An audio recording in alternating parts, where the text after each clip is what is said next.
सफ़ेद कॉटेज, 5 बहनें और एक ऐसा मक़फ़ल दरवाज़ा जिसके पीछे छुपा राज उनकी ज़िंदगी के कैनवस से तमाम रंग छीनने वाला था। क्या हुआ जब उन्हें मालूम हुआ कि वो 5 नहीं बल्कि 6 बहनें हैं? एक घने जंगल के दरमियान जहां चेरी ब्लॉसम की पत्तियां बर्फ की तरह गिरती थीं, एक सफ़ेद कॉटेज खड़ा था। उस कॉटेज की खूबसूरती की मिसाल पूरे इलाके में नहीं थी। वहां एक औरत और उसकी 5 बेटियां रहती थीं। उनके बाबा एक हादसे में हलाक हो गए थे। सुबह का आगाज परिंदों की चहचहाहट और ताज़ा घास की खुशबू से होता। वो 5 बहनें हाथों में हाथ डाले कच्चे रास्तों पर भागती थीं और बादलों के साए का पीछा करती थीं। उनके बाग में एक पुराना शाह बलूत का दरख्त था जिस पर उनकी मामा ने मजबूत झूला डाल रखा था। वो बारी बारी झूलती थीं और जब माहीन जोर से झूला झुलाती तो उनके कहकहे पूरे जंगल में गूंजते। उनकी मामा उन्हें सफ़ेद भेड़ों के रेवड़ के साथ खेलना सिखाती थीं। वो उन नरमो मुलायम भेड़ों को गुलाबी रिबन बांधती और उनके साथ घास के मैदानों में ऐसे लेट जाती जैसे रुई के गालों के दरमियान हो। शाम के वक्त जब सूरज की नारंगी रोशनी कॉटेज की खिड़कियों से अंदर आती तो उनकी मामा, जो एक माहिर खत्तात थीं, उन्हें अपने गिर्द बिठा लेती थीं। वो अपनी कीमती कलम निकालती और हवा में लकीरें खींचती हुई एक खास खेल खेलती। मेरी बच्चियों, ढूंढो वो रंग जो हवा में छुपा है। बहनें आंखें बंद करके लेवेंडर की खुशबू और चेरी ब्लॉसम की गिरती पत्तियों को महसूस करती और कहती, हवा का रंग मोहब्बत जैसा है। वक्त गुजरा और सब बहनें बड़ी हो गईं। माहीन घर की सबसे बड़ी और हुनरमंद थी। उसके हाथों में जादू था। वो रंग बिरंगे धागों से क्रोशिया के जरिए ऐसी खूबसूरत चीजें बनाती जो देखने वालों को हैरान कर देती। वो क्रोशिया से ऐसे जाल और ढाल भी बनाती थी जो जरूरत पड़ने पर घर के काम आते। हानिया का ज्यादातर वक्त हरी भरी ढलवानों पर गुजरता, जहां उसकी दूध जैसी सफ़ेद भेड़ें और नायाब गुलाबी सींगों वाली बकरियां चरती थीं।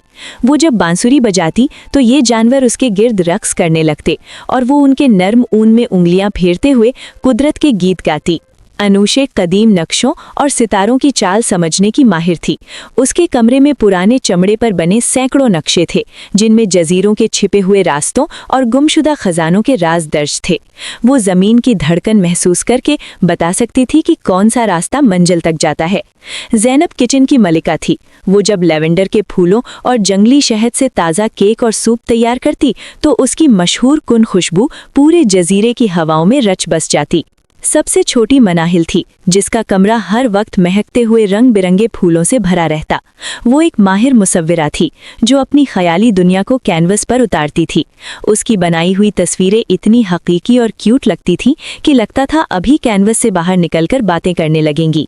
खुशी का ये तवील दौर तब खत्म हुआ जब एक इंतहाई सर्द और बेरहम मौसम में उनकी मामा अचानक अलालत के बाद बिछड़ गईं।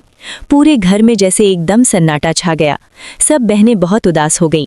मनाहिल ने रोते हुए माहीन का पल्लू पकड़ा और बहुत नहीफ आवाज में पूछा, आपी, क्या अब हमारी जिंदगी के कैनवस पर सिर्फ ये उदास रंग ही बाकी रह गए हैं?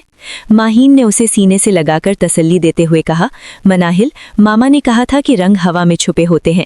वो कहीं गए नहीं हैं, बस अब हमारी नजरें उन्हें ढूंढ नहीं पा रहीं। मगर हानिया, जो दूर खड़ी खिड़की से बाहर वीरान होती ढलवानों को देख रही थी, तल्खी से बोली, हानिया, तुम हमसे कुछ छुपा रही हो। तुम अक्सर रातों को उस बेसमेंट के पास क्या करती हो जिसका दरवाज़ा हमेशा बंद रहता है? माहीन ने कोई जवाब न दिया। बस उसकी नज़रें बेसमेंट के उस बंद दरवाजे की तरफ उठ गईं जिसे बाबा ने हमेशा मक़फ़ल रखा था। वक्त गुजरता गया मगर बहनों के दरमियान वो पहले सा एतबार न रहा। एक दिन जब लेवेंडर की खुशबू गैर मामूली तौर पर बहुत तेज थी, ज़ैनब अचानक गायब हो गई। बहनें दीवानावार उसे जंगल में ढूंढती रहीं मगर ज़ैनब का कोई नामो निशान न था। अगली सुबह गार्डन में जहां चेरी ब्लॉसम का दरख्त था वहां मिट्टी का एक ताज़ा ढेर मिला जिस पर एक पुरानी गुड़िया पड़ी थी जिस पर लिखा था, ढूंढो वो रंग जो हवा में छुपा है। अनुषी कांपती आवाज में बोली, क्या कोई हमारे साथ ये भयानक खेल खेल रहा है? माहीन का चेहरा बर्फ की तरह सफ़ेद पड़ गया था। हानिया और अनुषे ने फैसला किया कि वो मजीद खामोश नहीं रहेंगी। उन्होंने माहीन का पीछा किया और उसे बेसमेंट की दीवार के पास एक खास ईंट को दबाते देखा। जब वो वहां से हटी तो हानिया ने वो ईंट निकाल ली। अंदर से एक सुनहरी चाबी और बाबा का एक आखिरी खत मिला। हानिया ने वो चाबी बेसमेंट के उस वजनी दरवाजे में लगाई जो बरसों से बंद था। सीढ़ियों से नीचे उतरते ही एक अजीमुशान आईना खाना उनके सामने था। वहां 5 नहीं बल्कि 6 बड़े आईने थे। छठे आईने पर लिखा था अरीशा। जैसे ही उन्होंने इस आईने को धक्का दिया वो घूम गया और एक खुफिया कमरा खुला। वहां जैनब होश में आ रही थी और उसके सामने एक पेलाहट ज़दा मगर बला की खूबसूरत लड़की बैठी उसे पानी पिला रही थी। वो बिल्कुल उन जैसी थी, वही आंखें और वही नुकूश। माहीन वहां पहुंची तो सब उसकर झपट पड़ी। कौन है ये लड़की? तुमने इसे हमसे क्यों छुपाया? माहीन ज़ारो कतार रोने लगी और बोली, हानिया, मैं मजबूर थी। अरीशा हमारी सबसे बड़ी बहन है। वो पैदाइशी तौर पर एक ऐसी हालत में थी कि बाहर की रोशनी और तेज आवाज़ें उसके जहन को जख्मी कर देती थी। मामा ने मुझसे वादा किया था कि मैं उसे कभी तन्हा नहीं छोड़ूंगी। मैंने तुम्हें इसलिए नहीं बताया क्योंकि मैं चाहती थी कि तुम लोग अपनी जिंदगी हंसी खुशी गुजारो। उसी लम्हे आईने की सतह पर एक लहर पैदा हुई और मामा का अक्स वहां उभरा, जैसे वो उन सबको एक साथ देखकर मुस्कुरा रही हों। मनाहिल आगे बढ़ी और माहीन के हाथ थाम लिए। आपी, मामा ने ठीक कहा था, हवा में रंग छुपा है और वो रंग कुर्बानी का है जो आपने दी और मोहब्बत का है जो अरीशा को आज हमसे जोड़ रहा है।